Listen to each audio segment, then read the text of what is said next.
Bonsoir Svetlana Tikhanovskaya.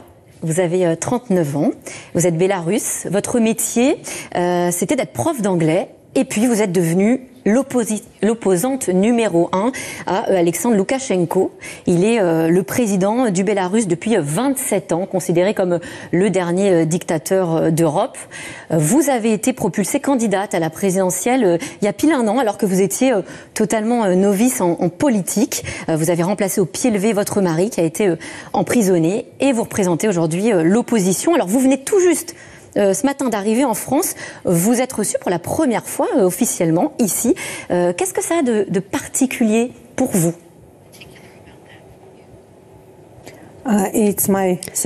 C'est en fait la deuxième fois que je viens à Paris. Il y a quelques années, mon mari m'a amené pour notre 10e anniversaire de mariage. Et donc cette fois-ci, c'est un petit peu différent. Je représente notre peuple, ceux qui résistent au régime, à la torture dans notre pays, qui résistent depuis plus d'un an. Et mon mari est en prison depuis plus d'un an. Et bien sûr, je suis là pour demander de l'aide, de l'assistance, pour plus de participation, pour nous aider à résoudre cette crise en Bélarus. Et la France étant un des pays les plus puissants au niveau de l'international, donc la France peut être en leader, en tête de ce mouvement pour nous. Vous allez rencontrer tout à l'heure Jean-Yves Le Drian, le ministre des Affaires étrangères. Vous avez des demandes claires à lui apporter? Eh bien, j'ai rencontré le ministre Le Drian à plusieurs reprises, à Bruxelles par exemple, et je vois que c'est important pour lui de nous aider dans cette situation. Notre crise, en fait, il s'agit de la dignité, des droits humains, en fait, la démocratie, tout court. Et donc, cette dernière année, depuis cette dernière année, nous pensons que beaucoup de choses ont été faites, beaucoup d'actions prises par la France. Il y a un an, j'ai rencontré le président Macron et il y a eu beaucoup de messages envoyés par la France pour nous montrer que la France est avec nous et la France condamne la situation en Bélarus, les prisonniers politiques sans procès. Donc il y a eu une action, une réaction et la France m'a invité au sommet des G7 et a condamné cette situation avec le vol Ryanair. Donc ils sont très impliqués. Mais maintenant, le moment est venu où donc, le régime de Loukachenko est faible dû à toute la résistance des personnes chez nous et donc l'opposition et les questions de sécurité internationale. Il faut vraiment que quelqu'un prenne le leadership de ce mouvement et commencer à parler de négociations avec les régimes pour résoudre cette crise. Et la France doit évidemment porter sa voix plus fort, plus loin. Tout à fait. Dans toutes les organisations. La France fait partie de la sécurité, du Conseil de sécurité, le G7, partout. La France peut garder la question biélorusse sur l'ordre du jour. Nous sommes unis, il y a beaucoup de monde qui travaille. Pour qu'on comprenne bien, on va regarder justement une carte. On voit le Bélarus, c'est à 1000 km de la France environ. Le pays a une frontière commune avec la Pologne, la Lituanie, la Lettonie et donc avec l'Union européenne.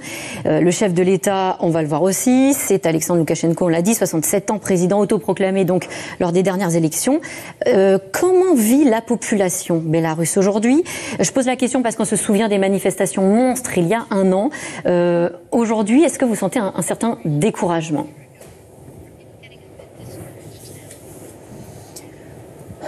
Vous ne voyez pas de manifestations énormes en Bélarus actuellement. Mais c'est vrai qu'il y a eu des tortures, il y a des armes. Les gens ont peur, en fait, en Bélarus. À tout moment, on peut être mis en arrestation, passer derrière un bus et puis disparaître comme ça.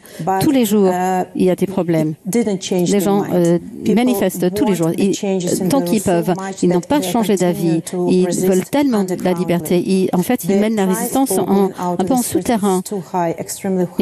Le risque est énorme et c'est très difficile en ce moment. Il y a des milliers de prisonniers en Bélarus, tout simplement parce qu'ils ont osé parler à l'encontre du régime. Les gens construisent des structures, il y a des réseaux, il y a beaucoup de bénévoles, tous les jours, pas à pas. Oui, vous anticipez, vous préparez finalement le Bélarus démocratique que vous appelez de vos voeux. Est-ce que vous, je le disais, il y a un an, vous occupiez de votre enfant, vous étiez prof d'anglais. Est-ce qu'aujourd'hui, parfois, vous êtes découragé, vous aussi? Vous vivez en exil, en Lituanie. Je n'ai pas le droit d'être découragé. J'ai mon mari qui est en prison. Mes enfants ne l'ont pas vu depuis plus d'1 an. Et nous avons des milliers de familles dans la même situation. Il y a des femmes en prison qui ont 5 enfants. Et nous avons donc les deux parents, le père, mère, en prison. Donc les enfants sont élevés par les grands-parents. Donc on ne peut pas s'arrêter parce qu'on n'a pas le droit, en fait. On est responsable. Vous êtes responsable. Chacun est responsable pour ces personnes qui ont sacrifié leur vie, leur liberté pour nous donner l'occasion, l'opportunité de nous battre. C'est pour ça que le soutien des pays démocratiques est tellement important. Ce n'est pas seulement notre responsabilité, c'est la responsabilité de d'autres pays, en fait, qui partagent cette responsabilité. D'ailleurs, vous dites en effet que la question bélarusse est loin d'être seulement l'affaire des Bélarusses, et notamment, elle concerne très précisément l'Europe. Pourquoi? Eh bien parce qu'au centre, il y a aussi la question des flux migratoires que manipule, qu'utilise Loukachenko.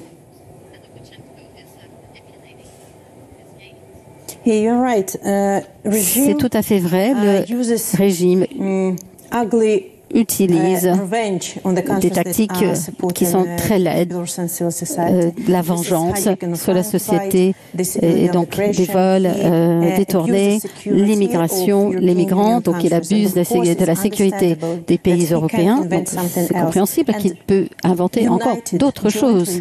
Mais unis, conjointement, nous pouvons l'arrêter, nous pouvons le stopper. En fait, il faut trouver le vrai problème, il faut traiter le cœur de ce problème. Comment l'arrêter? Comment arrêter Loukachenko, puisque votre objectif, c'est qu'il ne soit plus au pouvoir? On a parlé de sanctions économiques. Est-ce que c'est suffisant?